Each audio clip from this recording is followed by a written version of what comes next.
Chapter 1: Atomic Structure and the Periodic Table.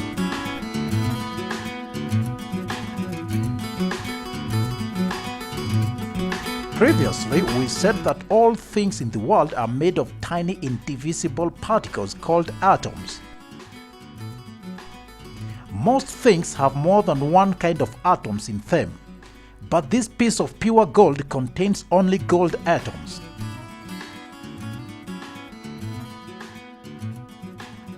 So we call it an element, a pure substance made up of one kind of atom.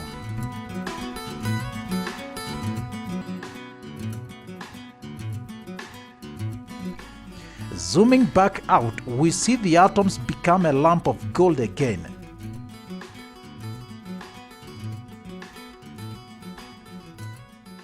Because there are 92 kinds of atoms, there must be 92 elements too, one for each kind. In reality, however, there are close to 120 known elements, out of which the 92 occur naturally. The rest can be synthesized in the lab.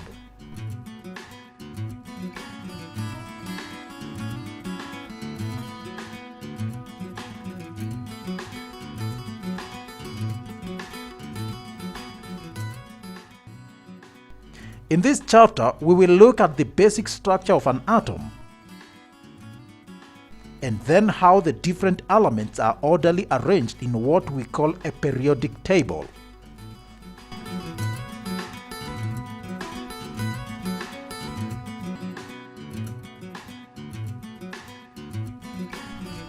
Although no one has yet found a way to get a close-up view of an atom, different experiments have made it possible to build up a picture or model of what atoms consist of. The colors in this model are of course used to simply distinguish between different particles. In the center of an atom is the nucleus. This is made up of even smaller or subatomic particles called protons and neutrons. The protons each carry a positive electrical charge. The neutrons are as heavy as the protons but carry no charge. This means that overall the nucleus is positively charged, and orbiting around it are negatively charged particles called electrons. The size of the negative charge carried by an electron is equal to the positive charge carried by the proton. Now the electrons are moving at incredible speed, in fact 3/4 the speed of light. So what stops them from shooting off in any direction? If we could pull an atom apart into its components, we'd say that a neutral atom has the same number of electrons as protons, and it is the force of attraction between the positive and negative charges that prevent the electrons escaping. Each kind of atom is identified by the number of protons and electrons it has. A hydrogen atom has just one proton and one electron. An oxygen atom has 8 protons and 8 electrons.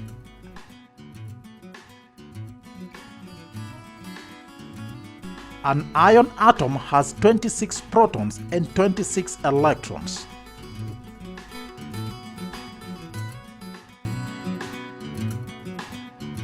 Now, atomic number and mass number. When you look at the periodic table, you will see that each element has its own box, and within that box you will find two numbers: the atomic number or the proton number and the mass number. Taking an arbitrary element X, the atomic number has symbol Z. This number tells us how many protons are in one atom of an element. The number is always the same for all atoms of a particular element. Atoms of different elements have different atomic numbers, meaning they have different number of protons. For example, an atom of hydrogen has an atomic number of 1 because it has 1 proton. An atom of oxygen has atomic number 8 because it has 8 protons.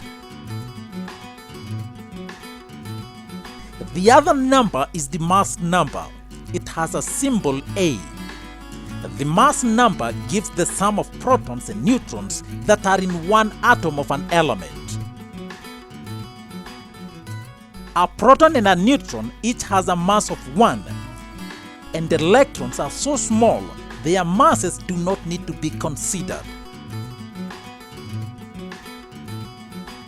And so if we know the mass number of an element and we know the atomic number, we can calculate the number of neutrons of that element. The mass number is equal to atomic number plus the number of neutrons. The atomic number is just the number of protons.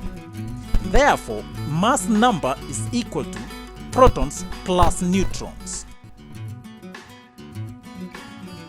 If we take oxygen, it has mass number 16 and has an atomic number 8. How many neutrons does it have? Mass number is equal to protons plus neutrons. So neutrons is equal to mass number minus protons. That is 16 minus 8, which is equal to 8. Oxygen therefore has 8 neutrons. Lithium has mass number 7 and has atomic number 3. How many neutrons does it have? Mass number is equal to protons plus neutrons. Thus, neutrons is equal to mass number minus protons. That is 7 minus 3, which is 4. And so lithium has 4 neutrons.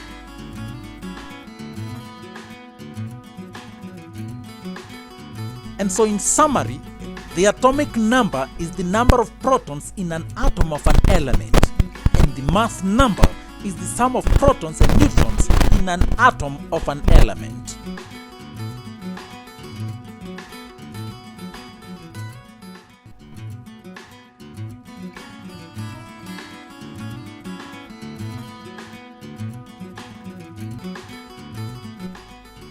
Energy levels and electron configuration.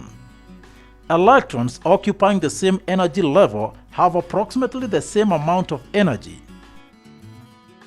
For the purpose of this video, we shall have the atom in 2 dimensions.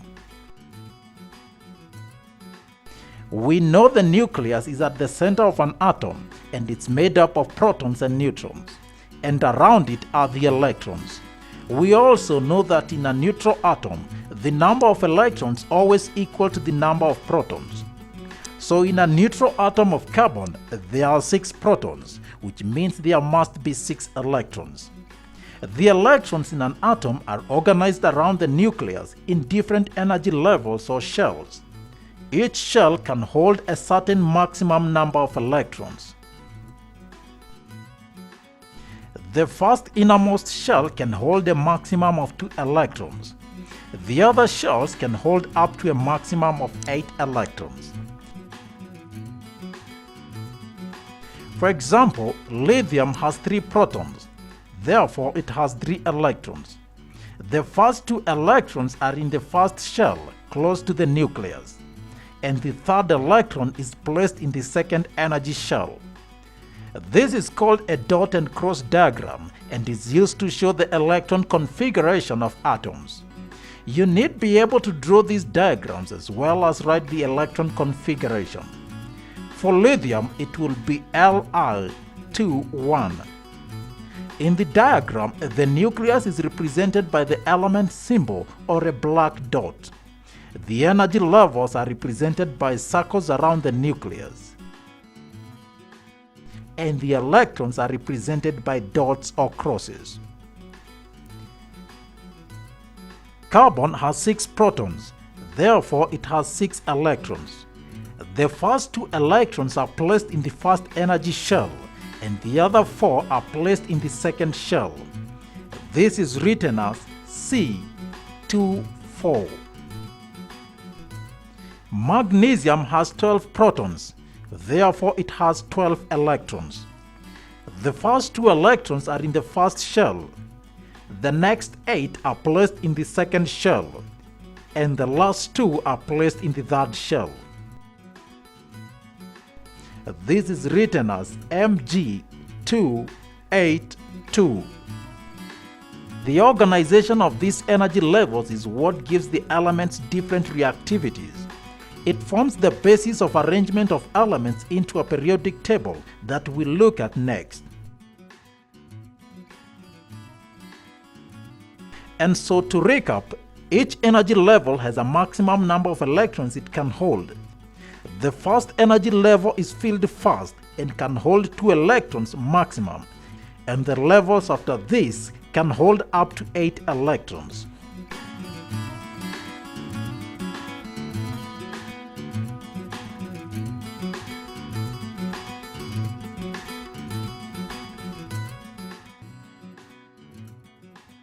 The periodic table.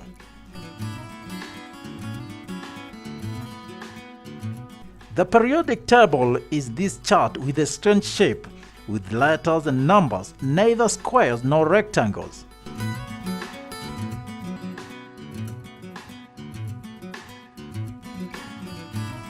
You may know what some of these letters represent. C is the chemical symbol for carbon. O is the chemical symbol for oxygen. The chemical symbol for iron is Fe. Zn is zinc.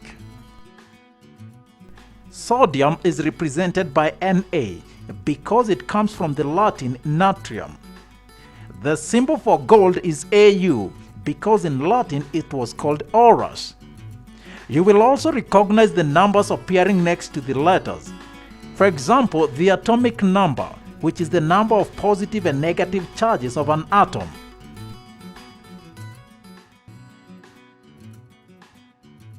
The distribution of elements in rows and columns of the periodic table is not random or just a matter of design.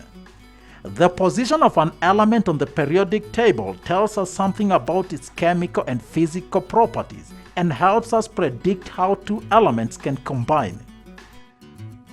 The periodic table organizes elements from smallest to largest according to its core and the distribution of electrons.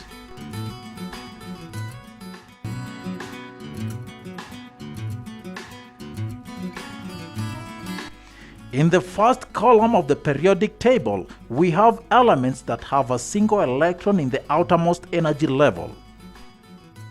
And in the last column, we have those that have a fully filled outer level. That's why each chemical element in the periodic table has a well-defined neighborhood. Above and below it are elements with the same distribution of electrons and very similar properties. And on its right, it has an element that has 1 electron and 1 proton more and therefore has different properties. We call it periodic because in this table the elements become similar again periodically. Look, if we start with 3 lithium, the properties will vary regularly along the row until 10 neon. There, the last shell gets full of electrons. Then we move to the next row in the first column. The properties of this element 11, sodium, are again identical to the element above it, and so on.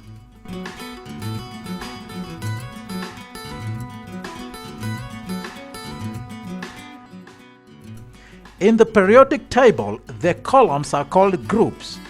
Elements in the same group have the same number of electrons in the outermost energy levels. Groups are numbered using the Roman numerals 1, 2, 3 up to 8. Elements in a group show similarities in their physical and chemical properties. The rows are called periods. Elements in the same period have the same number of energy levels. Periods are numbered using the Arabic numerals 1, 2, 3 up to 7. Elements in a period display continuous variation in physical and chemical properties.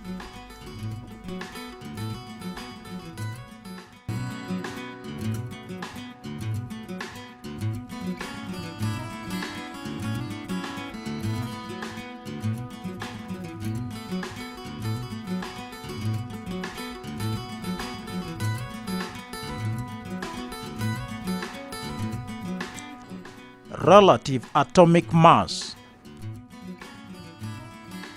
An atom is too tiny to be weighed by any instrument. A more practical way to determine the mass of an atom is by comparing its mass with the mass of a standard element. In modern scale, carbon-12 is used as the standard element. Relative atomic mass of an element is the number of times the mass of the atom is greater than 1/12, the mass of a carbon-12 atom. The relative atomic mass of a carbon-12 atom is 12.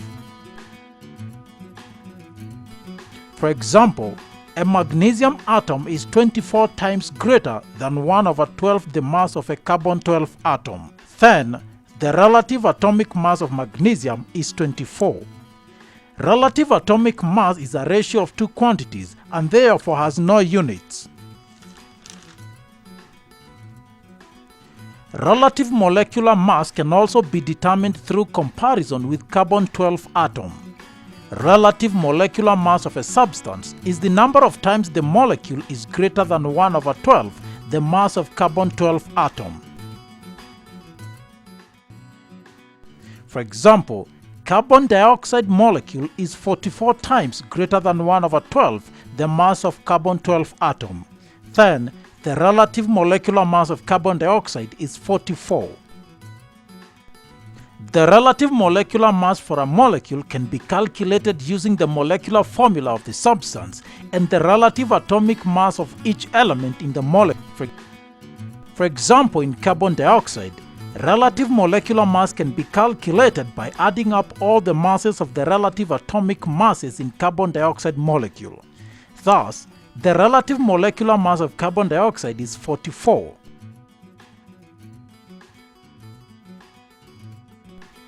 For ionic compounds, the term relative formula mass is used in place of relative molecular mass. Relative formula mass of an ionic compound is the number of times the compound is greater than 1/12 the mass of a carbon-12 atom. The method used to determine the relative formula mass is similar to the one used to determine the relative molecular mass of substances. That is, sum up all the relative atomic masses of all the elements in the ionic compound. For instance, relative formula mass of magnesium oxide is 40. Relative formula mass of aluminium chloride is 133.5.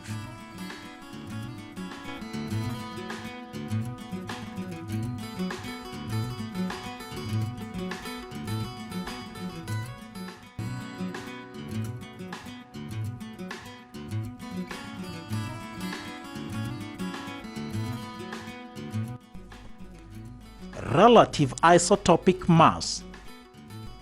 The relative isotopic mass is the mass of an element in relation to carbon-12. The reason why this is the isotopic mass is because some elements have different isotopic forms. For example, chlorine can be found as chlorine-35 and chlorine-37.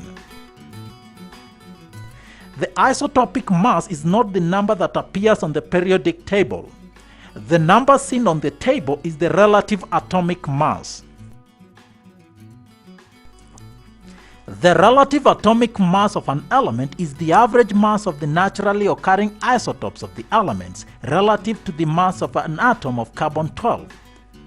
On the periodic table, it is the same number as the mass number. In basic terms, it is the average mass of the isotopic forms of the element. While we think of this, we must remember that the isotopic forms have different values in their abundance on Earth. For example, let's look at the isotopic forms of chlorine. Some chlorine atoms have mass 35 and some of them have mass 37. In simple cases, you will take both values, add them together and find the average. In this case, it would be 35 plus 37 divided by 2 and you get an average of 36. But this is not how you calculate the relative atomic mass. We need to remember that we are talking about the number of atoms. There are certain number of chlorine atoms with mass 35 and certain number with mass 37. However, within a sample, the numbers of each isotopes are not equal. So we take this into account when calculating the relative atomic mass so that we calculate a weighted average. Naturally occurring chlorine is made up of 75% chlorine-35 and 25% chlorine-37.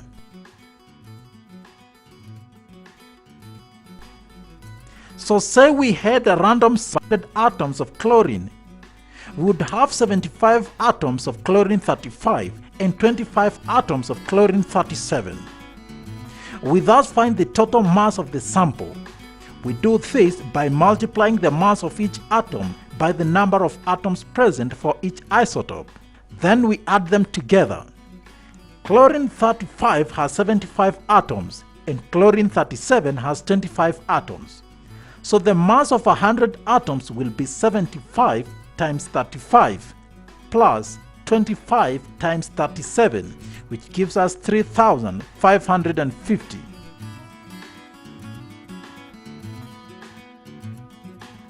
The mass of one atom will be the total mass divided by the total number of atoms.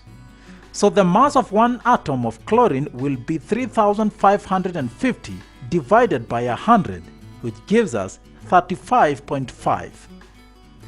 The relative atomic mass has a value close to 35 because there are more atoms of chlorine-35 than chlorine-37. It is a weighted average.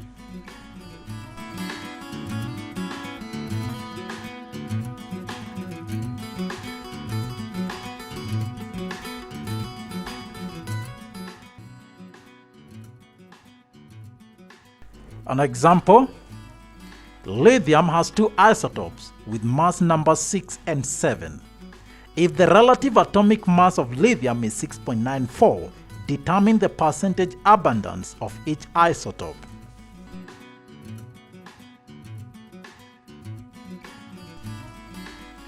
Solution: total abundance is equal to 100%.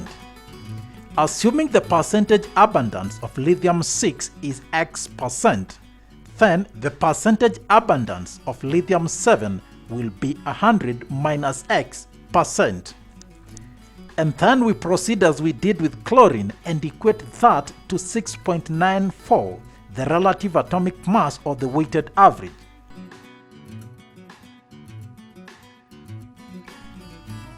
X times 6 plus 7 times 100 minus X divided by 100 is equal to 6.94. Cross multiplication: 6x plus 700 minus 7x is equal to 694. Minus x is equal to minus 6, x is equal to 6. So the relative atomic mass of lithium-6 is 6%, which means that of lithium-7 is 94%.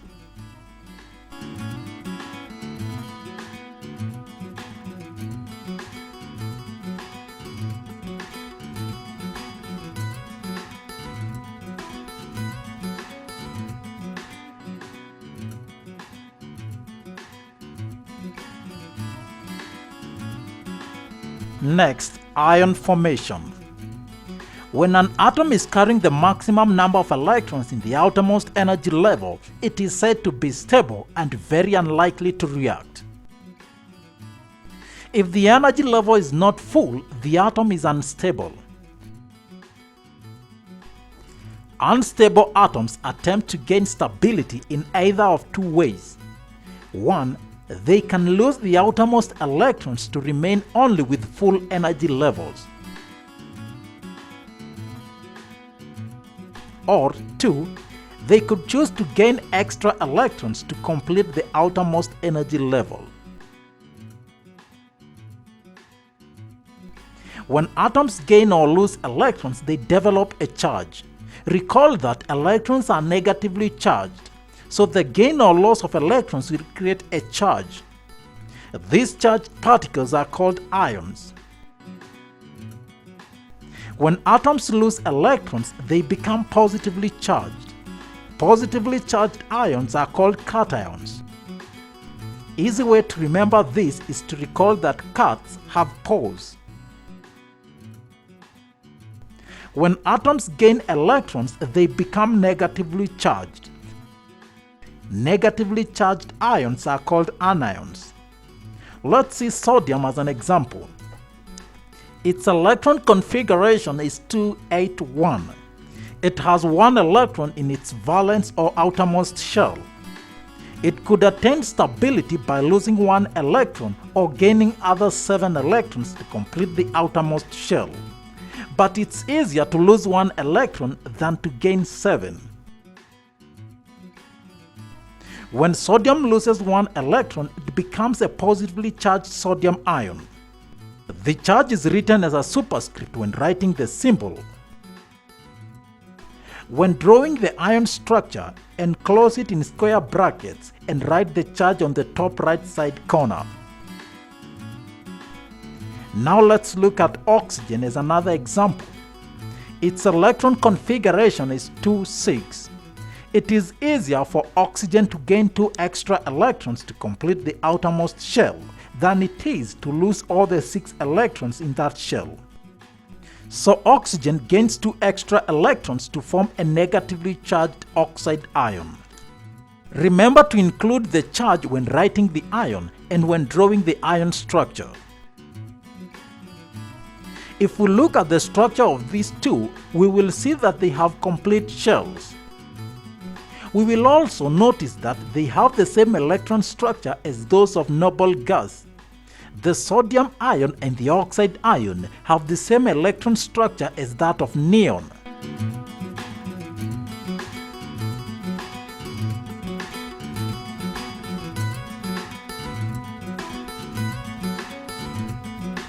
Can you draw the structure for calcium and chloride ions now?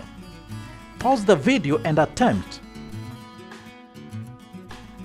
The electron configuration of calcium is 2,8,8,2. It loses 2 electrons to form a calcium ion. The electron structure of chlorine is 2,8,7. It gains 1 electron to form a chloride ion. These ions have the same electron arrangement as an argon atom.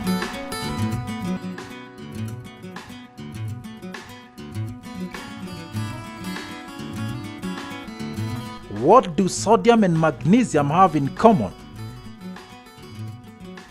They are both metals, and metals lose their valence electrons to form cations.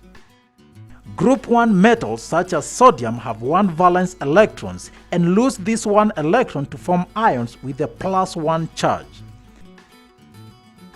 Group 2 metals have 2 valence electrons and lose 2 electrons to form ions with a 2+ charge.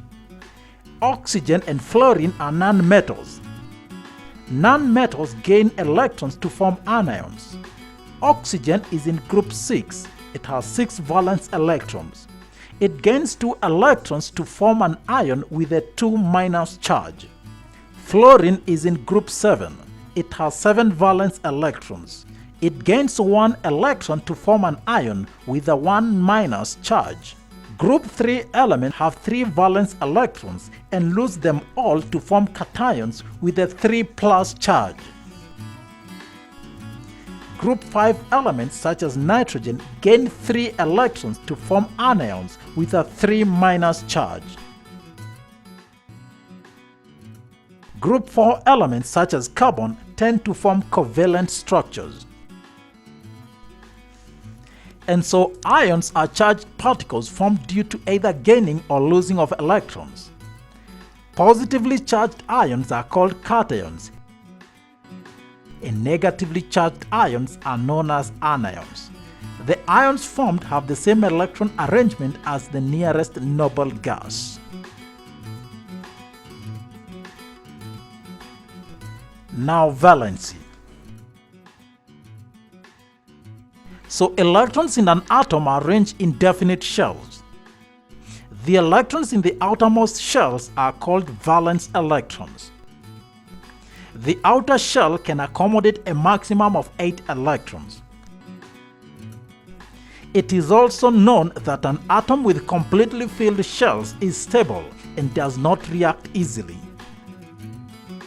In other words, it means that the combining capacity is zero. The outermost shells of inert gases are completely filled and are thus stable. For example, helium and neon, where helium has 2 electrons in its outermost shell and all the other inert gas atoms have 8 electrons. Valency is the combining capacity of atoms to form a molecule, either with the same or different elements. For example, atoms like hydrogen, lithium, and sodium contain 1 electron in their outermost shells. Therefore, they can lose 1 electron, so their valency is 1. If an atom contains less than 4 electrons in the outermost shell, its valency is equal to the number of electrons in the valence shell. For example, aluminium has 3 electrons in its valence shell, so the valency of aluminium is 3. Conversely, if the outermost shell has more than 4 electrons, the valency is equal to 8 minus the number of electrons in the outer shell. For example, chlorine atom has 7 electrons in the outermost shell. Here, it is easier for chlorine to gain 1 electron instead of losing 7, and hence its valency is given by 8 minus 7, which gives us 1. The valency of an atom is an absolute number with no charge sign. Radicals are groups of atoms that carry a net charge, exist and react as a unit. Examples of radicals include sulfate ion, ammonium ion, nitrate ion, hydroxide ion, nitrite ion, hydrogen carbonate, hydrogen sulfate, carbonate, sulfite, and phosphate ions.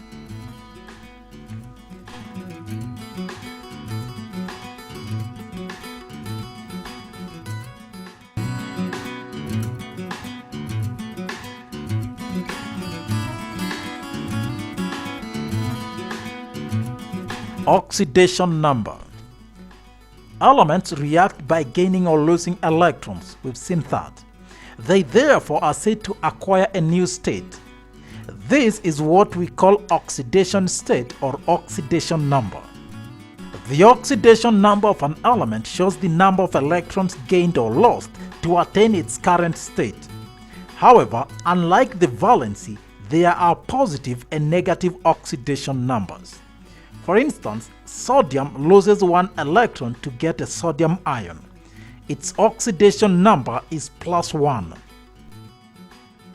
Magnesium becomes a magnesium ion with oxidation number of +2. Chloride ion has an oxidation number of -1. Oxide ion has an oxidation number of -2, and so on. Note, however, that it is the charged particle or the ion that has an oxidation number. A neutral atom has an oxidation number of 0 because it is not charged.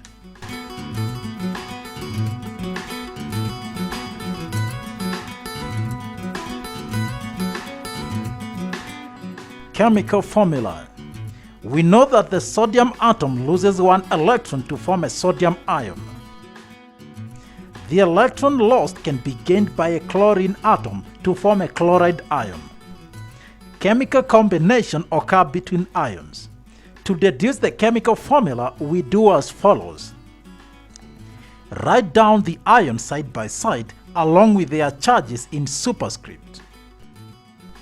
Now crisscross the charges. We bring the charges down such that they are now subscript and do away with the charge signs. 1 is never written in a formula and it is assumed to be present. So the formula is NaCl. The positive metal ion always comes first in both the formula and the name.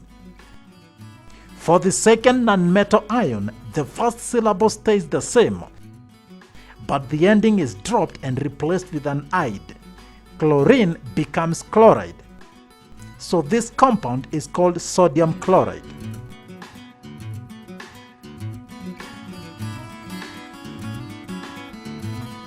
Now let's try magnesium and oxygen. These are the ions and their charges. Then we crisscross the charges and do away with the charge signs. We get this formula. Now 2 to 2 can be reduced to 1 to 1 and do away with 1. The formula is MgO. This compound is called magnesium oxide. We have kept the first syllable and changed the ending to an "ide". Now find the formula and name of the compound formed between calcium and fluoride.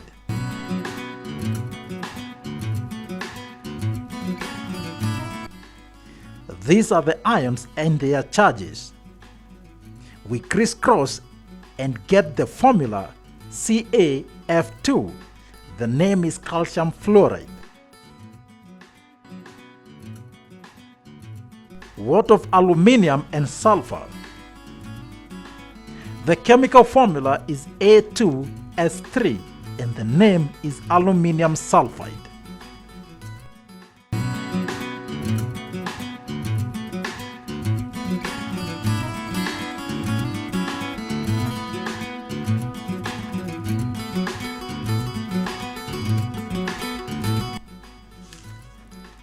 And lastly, chemical equations.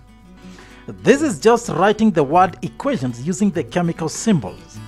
In most of the remaining course in chemistry, you will write chemical equations unless otherwise advised. It is, however, important to know that some atoms do not exist independently but combine into molecules like oxygen, hydrogen, chlorine, and others. You must know the product and its chemical formula. A reaction between copper and oxygen will be written as follows: sodium and chlorine, aluminium and oxygen, amongst many others.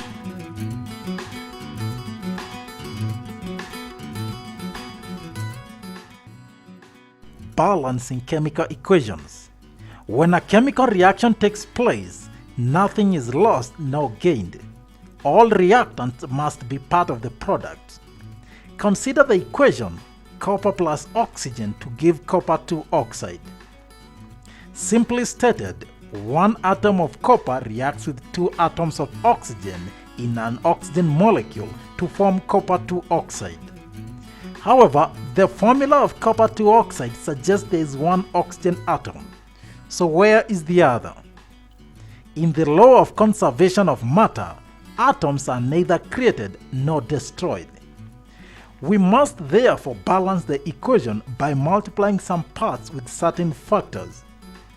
The multiplying factors must be in their simplest ratios. In the above, we shall multiply copper by 2 and also copper 2 oxide by 2. So there are 2 copper atoms on the left and 2 copper atoms on the right. The same goes for oxygen. This equation is now balanced. Below are balanced chemical equations.